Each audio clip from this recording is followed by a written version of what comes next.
Merci de nous rejoindre pour tirer le bilan des innovations de Social 2012. J'ai l'immense plaisir et l'immense privilège d'avoir à mes côtés Xavier Terlet, parce que je peux vous dire que pour l'attraper sur un plateau de TV, c'est très compliqué, parce que c'est le monsieur innovation du Cial et qu'il est très occupé, très sollicité par la presse, par les exposants, par les délégations officielles. C'est lui-même qui a reçu Stéphane Le Foll dimanche pour l'inauguration. C'est lui qui a reçu tous les ministres. Donc vous imaginez la difficulté à le faire venir sur un plateau. En tout cas, Xavier, je suis très heureux de vous accueillir. Je suis ravi d'être là également. Voilà, on va faire un bilan un petit peu des innovations. Alors d'abord, premier bilan, cette fameuse serre qui est absolument étonnante, extraordinaire. C'est là qu'ont poussé les innovations, l'idée est géniale. Elle a eu un succès fou, cette serre. Elle a eu un succès fou cette année. Elle a traditionnellement, c'était pas une serre il y a 2 ans, mais cet espace, cet observatoire a traditionnellement un vrai succès. Je vais rappeler peut-être la genèse de, de cet observatoire. Ça date de 1996, donc c'est pas d'hier. Le salon, on voit la taille de ce salon, tous ces halls et toute cette offre nouvelle alimentaire. Et pour un visiteur professionnel, c'est très difficile de s'y retrouver. Il y a beaucoup de choses. Donc l'idée était de proposer au Cial, qui en a accepté l'idée, et c'était intéressant de dire, écoutez, on va essayer de répondre, de vous aider à répondre aux principales questions que peut se poser un visiteur de salon professionnel. C'est déjà, quoi de neuf? 2, qu'est-ce que ça a comme incidence sur l'avenir de mon métier? C'est ça, grosso modo, les principales questions d'interrogation d'un visiteur de salon professionnel. Alors comment on fait pour faire ça? Eh bien, on demande à l'ensemble des exposants qui s'inscrivent au Cial, qui décident de venir au Cial, de nous présenter leurs produits nouveaux. Et ils le font, ils l'ont tout de suite fait. Pour l'édition 96, et depuis, le principe n'a absolument pas changé. Nous sélectionnons, nous, XTC, le cabinet partenaire du Cial depuis cette année, depuis 1996, nous sélectionnons de manière complètement indépendante. C'est-à-dire que ce n'est pas parce qu'un exposant aurait un très beau et très gros stand qu'il peut effectivement mettre ses produits. Non, on sélectionne pour le caractère innovant du produit. Est-ce que ce produit est réellement nouveau et est-ce qu'il apporte quelque chose sur le marché? Et on le retient comme ça. Par exemple, cette année, pour tout vous dire, on a vu passer plus de 1000 produits. On en a retenu 403 exactement. Je voudrais préciser que votre cabinet travaille au niveau mondial. C'est-à-dire que pour dire si un produit est innovant et définir ce qu'il va apporter au marché, encore faut-il connaître l'ensemble de l'offre mondiale. Et vous avez, vous, une connaissance accrue de l'offre mondiale? Oui, absolument. Le propre du cabinet, on a plusieurs métiers. On fait de la veille, des études et du conseil en innovation alimentaire pour les industriels et les distributeurs. Mais en matière de veille, nous avons une base de données. Nous alimentons une base de données de l'ensemble des nouveaux produits qui apparaissent dans le monde. C'est-à-dire qu'on a des enquêteurs dans tous les pays qui alimentent cette base de données et les produits sont photographiés, analysés en termes marketing et à disposition de nos clients sur une base de données www.xtc.fr pour faire une petite publicité. Qu'est-ce qui fait qu'un produit est innovant? Parce que moi, j'ai vu des produits innovants qui apparaissent simples. D'abord, on se dit, tiens, c'est plutôt simple. Je prends l'exemple des cours, je ne sais pas s'il est dans l'innovation, mais enfin, il y a des gens qui sont spécialisés dans la crème de marron et puis ils font un coulis de marron. Moi, je n'ai pas l'impression qu'un coulis de marron, ce soit innovant. Et pourtant, le marché l'attend. C'est ça, c'est l'articulation entre le produit et l'attente marché qui peut être déterminant. C'est ça l'intérêt. Et je reviendrai effectivement sur le décalage qu'il peut y avoir entre l'offre et la demande consommateur, parce que cette année, pour la première fois, on a fait une étude avec TNS Sofres sur ce point-là. Mais simplement pour vous dire qu'en matière d'alimentation, l'innovation, ce n'est pas forcément la rupture. On nous parle souvent d'innovation rupture. Le consommateur, il n'attend pas une rupture, il attend un bénéfice supplémentaire. Ça peut être un bénéfice en termes de plaisir, de recettes, d'imaginaire, de décalage, de jeu, pourquoi pas. Ça peut être un bénéfice en termes de santé. Parce que le consommateur, il peut être par exemple allergique au gluten, et de plus en plus de personnes trouver les produits, oui. Pour lui, c'est aujourd'hui une gageure dans un hypermarché ou un supermarché. Donc avoir une réponse attendue, c'est ça l'innovation. Ça peut être un plaisir en termes de praticité, d'usage, de facilité de manipulation, de gain de temps, de nomadisme, pourquoi pas. Ça peut être également pour les consommateurs qui sont soucieux d'écologie ou d'éthique, etc., un bénéfice à ce niveau-là. Voilà. L'innovation, c'est ça, c'est répondre aux attentes d'un consommateur qui est en permanente évolution. Donc, alors, avant de montrer quelques produits innovants, je voudrais comprendre comment la distribution s'accapare ces innovations. Parce que quand on a des directeurs de l'innovation, j'imagine que ça existe dans la grande distribution, et vous venez de ce monde-là en plus, des directeurs des achats, etc. Il faut voir le produit au Cial, il faut à peu près, on va dire, 1 à 2 ans avant qu'il soit dans les linéaires, parce qu'il faut peut-être le brander, il faut travailler sur le marketing. Comment les gens de la distribution approchent ces innovations? Et est-ce que vous avez vu pendant le CEL 2012 des distributeurs qui se sont dit, là, ça c'est un super truc, il faut y aller? Alors, je peux vous dire, je les ai tous vus. Mhm. Enfin, les distributeurs, beaucoup de distributeurs étrangers, mais parlons des distributeurs français, je les ai tous vus. Toutes les grandes enseignes sont venues sur l'espace Cial Innovation. Les distributeurs sont venus également dans Notamment les Georges Plassat, le patron de Carrefour. Georges Plassat que j'ai vu lundi matin, Oui. qui est venu, Georges Plassat est venu, mais surtout, ce qui est plus important pour les exposants du Cial, surtout les équipes, les acheteurs. Hein. Les acheteurs étaient là, les responsables marketing allemands, marque propre, etc. Ils sont tous venus. Que ce soit Carrefour, que ce soit Casino, que ce soit Leclerc, Lascamar, que ce soit les acheteurs d'Intermarché, les Mousquetaires, Auchan, Picard, et des enseignes Système U Monoprix, aussi. etc. Système U est venu. Et beaucoup d'enseignes étrangères également qui sont venues. N'oublions pas que le Cial est avant tout un Cial international. Valmart, par exemple, les Américains. Absolument, ils sont venus. Je ne les ai pas vus personnellement, mais je sais qu'ils sont venus, puisqu'ils ont laissé les traces aussi à l'innovation. Ils ont laissé leurs cartes, en tout cas. Donc je sais que les distributeurs y viennent. Les distributeurs, vous savez que, je vais simplement vous donner un chiffre. Si vous regardez les rayons maintenant, il y a 50% de ce que vous voyez qui n'existait pas en l'état il y a 5 ans. Dans toutes les grandes surfaces. En moyenne. 50%. 50% des produits que vous voyez dans les rayons, il y a 50% de ces produits qui n'existaient pas il y a 5 ans. Ça veut dire, si vous déplacez le curseur, 50% de ce qui fera le chiffre d'affaires des industriels reste à créer. Voilà. Donc c'est ça qu'il faut bien voir. L'innovation, c'est essentiel pour les industriels et les distributeurs. Donc, mais bon, c'est un sport difficile parce que malheureusement aussi, un produit nouveau sur 2 lancé sur le marché n'existe plus au bout de 2 ans. Il a disparu des rayons. Ouais. Donc, tous ces produits sont brevetés, bien évidemment. Ça veut dire que, parce qu'il y a aussi des industriels qui tournent, qui viennent voir, il y a des copies, on essaie de dire, tiens, c'est une bonne idée, il faut qu'on développe un produit comme ça. Vous avez vu déjà des choses se passer comme ça? Oui, bien sûr. C'est la on s'observe concurrence, tout. Vous savez, c'est le business, il y a environ 3000 concepts, on va dire produits, hein, je ne parle pas de référence, hein, mais de concepts produits qui arrivent sur le marché français, par exemple, par an. C'est beaucoup. Là-dessus, il n'y a pas que des innovations étonnantes. Les uns, tout le monde s'observe. Les distributeurs aussi observent le marché. Lorsqu'il y a des produits qui se vendent bien, eh bien, il a de grandes chances de revenir aussi à marque de distributeur. Alors parfois, il y a des copies de produits. Parfois, on apporte un petit bénéfice supplémentaire. Mais un produit qui arriverait sur le marché qui n'apporterait pas un bénéfice nouveau, attention, pourquoi changer ses habitudes? On aime bien la nouveauté, mais on n'aime pas changer ses habitudes. Donc pour changer, il faut vraiment que ça vaille le coup. Alors, moment important de Cial TV, si vous n'avez pas été sous la serre ou si vous n'êtes pas venu à Cial 2012, vous regarderez cette émission sur la chaîne YouTube de Cial. Voici pour ceux qui sont sur le salon, c'est pas encore trop tard, il faut y aller. Ouais, et voici le best-of que nous a préparé Xavier Terlet. Alors là, c'est pas un best-of, hein, c'est quelques innovations qui en tout cas, si vous avez sélectionné, à mon avis, c'est qu'elles vous ont tapé dans l'œil quand même. Ce produit-là, alors je le laisse comme ça pour l'écran, ce produit-là, de quoi s'agit-il? C'est de l'omelette en bombe. Alors souvent, les journalistes qui ne connaissent pas beaucoup l'alimentaire viennent nous voir et me demandent oui, quels sont les produits en bombe? Il en faut toujours un par an. Ben voilà, c'est celui-là cette année. L'omelette en bombe. Voilà. Alors on est très loin de la gastronomie, mais ce produit, je peux vous assurer, a beaucoup de succès auprès de la petite restauration, la toute petite restauration qui n'a pas forcément de cuisine, quand il faut satisfaire ne serait-ce Oui, quelqu'un qui vient qui dit je voudrais juste une omelette, voilà, rapidement, ou au bord d'un avec quelques stade, frites. etc. Là, voilà, ça peut véritablement aider et le restaurateur. Vous voyez, c'est ça l'innovation, c'est apporter un bénéfice nouveau à quelqu'un perçu par lui comme Et tel. pas forcément une innovation dans la grande gastronomie. Voilà, d'accord. Exactement. Deuxième produit, croque-pomme.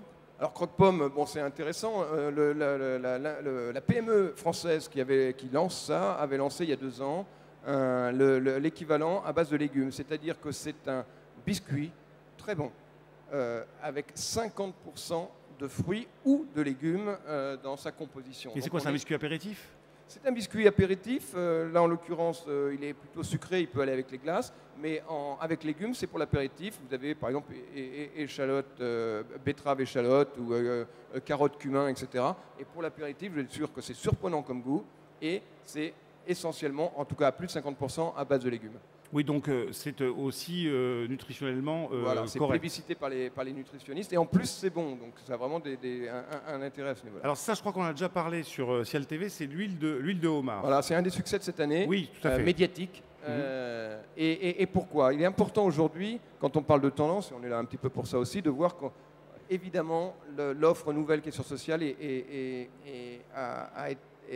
on doit tenir compte, pour regarder les tendances, du contexte actuel et notamment de l'économie tendue, on ne va pas dire crise, mais l'économie tendue et le fait que le consommateur est à la recherche de petits plaisirs, mais pas trop chers. Ce type de produit est tout à fait révélateur. C'est quoi? C'est de l'huile de homard. Donc, qu'est-ce qu'on a fait? Dans l'huile de pépins de raisin, on a laissé infuser des carcasses de homard et on a ce produit-là qui ne vaut pas très cher, qui vaut 4,50 €, je crois. Ça fait quoi, des fonds de sauce, par exemple Non, ce n'est pas les fonds de sauce. Vous avez un plat de pâtes, par exemple, ou un poisson. Vous donnez 3 petites gouttes dessus, ça vous change complètement la nature de votre produit. C'est plus nutritionnel qu'un gros pot de sauce tomate, par exemple, et moins cher. Donc, on est là, véritablement, dans ce qu'est le ciel de cette année, c'est de la sophistication pas chère. Alors on sait qu'il y a une campagne manger 5 fruits et légumes par jour, donc forcément derrière poussent les innovations qui sont directement liées à ces recommandations sanitaires. À Périmousse, effectivement, des fruits et légumes en pot plastique. Alors là, des légumes en l'occurrence, c'est un produit nouveau, complètement nouveau, parce qu'il n'y a pas d'équivalent sur le marché français. C'est de la mousse de légumes. C'est fait par une petite PME qui s'appelle Traiteur de la Touque. Qui appartient aux unités de production des mousquetaires. Et ce produit va se retrouver bientôt donc, à marque distributeur, en MDD, dans les magasins Intermarché, à la marque Monique Ranou. Alors c'est très intéressant parce que c'est de la mousse de légumes. Vous avez différentes versions. Celle-ci, c'est poivron, herbe de Provence. Il y a différentes... Et ça peut se déguster seul, en fait. Ça peut se déguster seul avec une tartine, éventuellement. Avec un bout de carotte que vous trempez dedans, avec un biscuit, pourquoi pas, à l'apéritif. C'est vraiment le fait de faire rentrer, d'avoir... le moment de l'apéritif est un moment de consommation très convivial. Très convivial, ouais. Aujourd'hui, ça a tendance même à remplacer le repas qui suit. Ça devient un apéritif dînatoire. Dînatoire. On dîne de plus souvent autour d'une table basse aujourd'hui. Eh bien, il faut de la viande, il faut du fromage, il faut des poissons et puis aussi des légumes. Et là, la texture est vraiment intéressante et le goût est très puissant et très intéressant. On passe à notre produit, cœur de tartine, miel et caramel. Alors ça, c'est pour les gourmands. Pourquoi innovant? Pourquoi ce produit est intéressant? Ce qui est intéressant déjà, c'est une PME là aussi française, des Poitou-Charentes. Le miel Michel Crétet, c'est un spécialiste du miel, mais il a tendance à faire des produits, à sortir de son rayon. Là, il va dans le rayon pâte à tartiner notamment. Ce produit vise à la fois à remplacer les pâtes à tartiner type Nutella, disons le mot, qui ont mauvaise presse du fait de leur fort taux d'huile de palme, par exemple, etc. Et puis là, c'est plus naturel, c'est du miel, il n'y a pas d'huile de palme, et il va sur ce terrain-là. Cet industriel a également lancé sur le social un miel qui sert à sucrer le thé. Et donc, ce produit est conditionné dans des petits sachets qui ressemblent à des sachets de thé, et c'est prévu pour être vendu au rayon du thé. Vous voyez, c'est un industriel qui fait du miel, mais qui sort de ce rayon pour développer son business et aller vendre des produits dans d'autres rayons. Le produit qui suit est assez extraordinaire parce que soit on sait faire une tarte aux pommes, voilà, c'est sa maman ou sa grand-mère qui vous a appris, soit on ne sait pas. Et là, c'est un kit à tarte. Alors, on ne va pas l'ouvrir, mais bon, pour expliquer rapidement. On peut l'ouvrir, ça sera plus facile pour l'expliquer. C'est le produit phare du Cial, celui qui a eu le plus de presse, qui a eu le succès sur toutes les chaînes de télévision, enfin en tout cas en termes de produits français. De quoi s'agit-il? Je disais tout à l'heure que notre consommateur, aujourd'hui, il est à recherche de petits plaisirs, mais pas trop chers. Là, en l'occurrence, c'est quoi? Vous avez un cercle en bois, vous avez un papier sulfurisé à l'intérieur, il doit être au fond. Qui est dessous, là. Alors, je vais le faire en direct, si je peux. Oui, on va le mettre là, ici, devant, pour que la caméra le montre bien. Pour la caméra.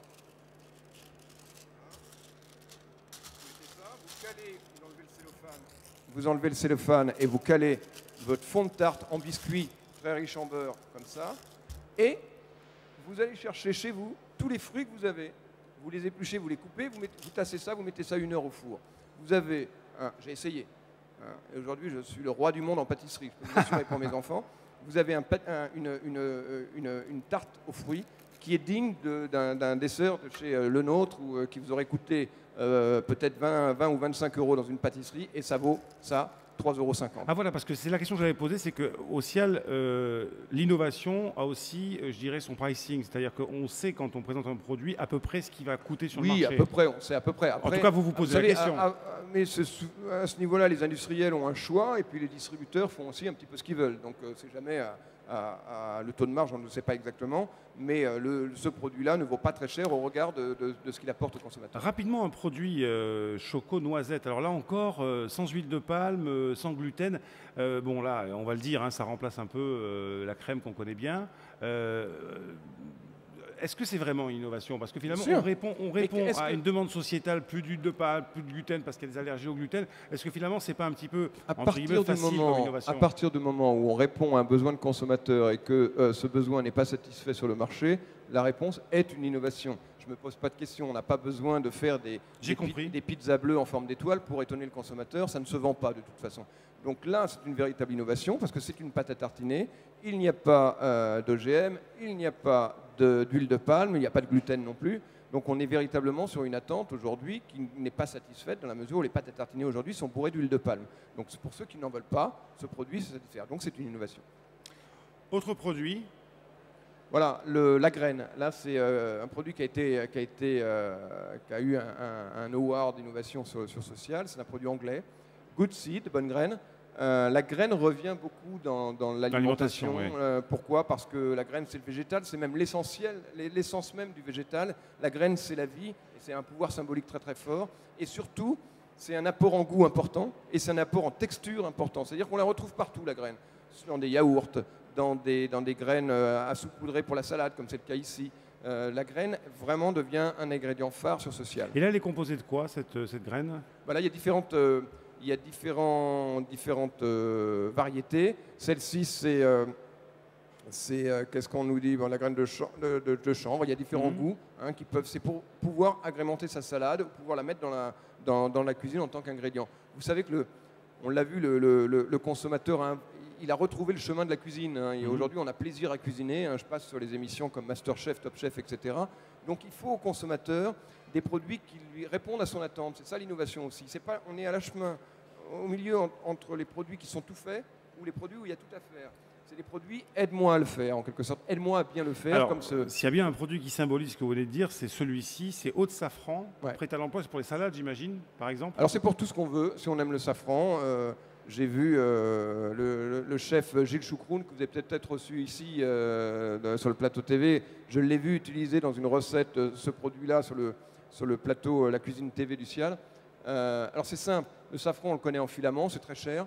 Là aujourd'hui c'est attention, c'est un producteur iranien qui a créé ses bureaux en France également, qui produit lui-même son safran et qu'il le cueille. Alors vous savez qu'il faut le cueillir à une certaine heure de la journée, du soir, etc., pour que les étamines, etc., pour faire son safran. Et il en fait une eau safranée, très riche en safran. On peut le mettre quoi, sur de la viande, sur de la salade, sur c'est quelques très plats facile à utiliser, ça se garde tant qu'on Oui. veut. Et c'est pas cher, parce qu'en plus, comme il le produit lui-même et qu'il l'embouteille lui-même en France, il évite tous ces intermédiaires. Et ce qui fait le prix du safran aujourd'hui sur le marché, c'est justement les rémunérations des différents intermédiaires qu'on peut avoir. Donc ce produit-là a un double intérêt, il est très pratique, c'est du pur safran et c'est pas cher. On revient dans la gourmandise absolue avec les mini-glaces au chocolat et aux céréales croustillantes. Alors oui, là c'est un produit tout à fait classique dans sa conception. De quoi s'agit-il? C'est également un produit des unités de production des Mousquetaires. C'est les minis de la marque Adélie. Il s'agit on connaît tous les glaces à la vanille avec un nappage chocolat avec des éclats de noisettes. C'est un marché, Oui, bien sûr. c'est un classique du marché. Là simplement, ils ont enlevé le bâtonnet, ils l'ont mis en petites bouchées. Ils ont mis plusieurs. Donc c'est vraiment le petit plaisir. On ouvre et on grignote. On prend une petite glace, c'est toute petite bouchée. Ça a beaucoup de succès, ça, maintenant, ces mini-produits. Parce que finalement, d'abord, sur le plan de la conscience, ça permet de se dire, bon, on ne s'est pas mangé un super Magnum. Enfin, je dis Magnum, je pourrais dire autre chose. Oui. On se dit, bon, voilà, on s'est fait plaisir. C'est ça aussi Il y a une grande tendance le renouvellement du goût. du petit plaisir et du partage également. Ouais. Ça, on le voit. Il y a Ah oui. vraiment on est dans le partage. Et là, c'est tout à fait adapté. Et c'est une innovation parce que ça n'existe pas. C'est tout bête. La base de produit, c'est classique. C'est de la glace à la vanille avec du chocolat. Le conditionnement, en bouchée, ça oui, n'existe pas. effectivement. Et donc, c'est une véritable innovation qui est intéressante et qu'on retrouve également à marque de distributeur, encore une fois Intermarché. On va terminer avec peut-être quelque chose d'un peu exceptionnel, la noix de cajou à la truffe. Alors là, on est dans l'apéritif. Oui, plutôt dans l'apéritif. On est dans l'apéritif et même le snacking. Et même le snacking. Parce que pour moi, c'est mon coup de cœur, ce produit. Pourquoi? Parce que c'est de la noix de cajou. On sait faire, c'est que la noix de cajou est produite en France. On imagine que ça peut être... c'est produit en France. Et là, le producteur, les truffières de Rabas qui fait ça, il y a à peine 1% de truffe dans ce produit. C'est en Provence, c'est du côté d'Avignon. Ouais. Il y a 1% de truffe, donc la truffe, elle est minime dans ce produit, mais vous connaissez le pouvoir de la truffe en termes de goût et en termes de saveur et de parfum. Je vous invite à goûter. Ah, Si, il faut. Vous êtes sûr? Il faut, c'est mortel tellement c'est bon. C'est extraordinaire. Donc pour 1% Voilà, on de sent truffe, immédiatement la truffe. Ouais. immédiat, Immédiatement. vous avez vraiment un produit qui est exceptionnel. Ça vaut 3 fois rien de truffe. Et donc, voilà, c'est ça l'innovation. C'est apporter de la valeur à un produit avec un minimum. Et ça, le consommateur pourra, pour peu d'investissement, se faire un vrai petit plaisir. Ah, je peux vous dire, c'est un vrai plaisir, un pas petit plaisir, un vrai grand plaisir. Vous Et je vous l'avez invite à vous rapprocher de la CRCL Innovation pour regarder ce produit et puis tous les autres. Et aller sur le stand pour le goûter, pourquoi pas. Voilà. Oui, parce qu'il y a aussi, bien évidemment, chaque innovation correspond à un industriel qui a un stand. Xavier, le salon se termine tout à l'heure. Votre quotidien à partir de lundi, c'est de repartir sur Ciel 2014, de repartir à la recherche d'innovation. Oui, en dehors du ciel, on a aussi quelques clients à satisfaire, Oui. des industriels, des distributeurs avec lesquels on travaille. XTC, le cabinet que je dirige, a donc le plaisir de travailler avec le Cial depuis 1996. Et le succès de Ciel Innovation sur Paris a incité les organisateurs du Cial à reproduire l'opération dans les différents Cial à l'étranger. Donc Oui, il y a le du Cial boulot. Middle East à Abu Dhabi au mois de novembre. Également à Shanghai, à Sao Paulo au Brésil et à Toronto pour le Canada l'année prochaine. Et voilà, ça va être le programme. Et surtout, aujourd'hui, travailler sur l'innovation avec nos clients industriels en France, au Canada et en Amérique latine, dans lequel on a des bureaux également. Une dernière chose, est-ce que vous avez un rêve en termes d'innovation, quelque chose que vous voudriez voir émerger? Parce que vous êtes tellement imprégné de cette culture-là que forcément il y a un produit, quelque chose que vous voudriez un jour peut-être même, vous-même inventer peut-être? Non, très difficile. Moi, j'aimerais bien avoir malheureusement, j'ai des rêves, j'en ai beaucoup. Mais de produits, non. Mais si je pouvais le faire, je le ferais bien. Parce que si j'avais la recette pour faire une vraie innovation, si j'avais la recette gagnante, je serais industriel et je serais sans doute de l'autre côté de la barrière. Bien. Non, j'ai pas la recette. En revanche, si j'ai une chose à dire peut-être pour conclure, c'est que l'innovation, surtout en alimentaire, essentiellement en alimentaire, faut pas l'oublier. On est là pour apporter du plaisir aux consommateurs, avec un plaisir qui soit garanti en termes de santé, mais ça doit rester du plaisir, garanti en termes de praticité, mais ça doit rester du plaisir, garanti en termes d'éthique, mais ça doit aussi rester du plaisir. Le plaisir avant encore. tout. C'est quand même un beau métier d'apporter du plaisir aux gens. Bien sûr. Merci Xavier, je sais que vous avez un agenda bien rempli pour le reste de la journée, même si c'est la dernière journée du Cial. Merci de nous avoir écoutés. Prochaine émission sur Cial TV, ce sera à 14h avec le Daily News présenté par Sonia Patricelli. Merci, à bientôt.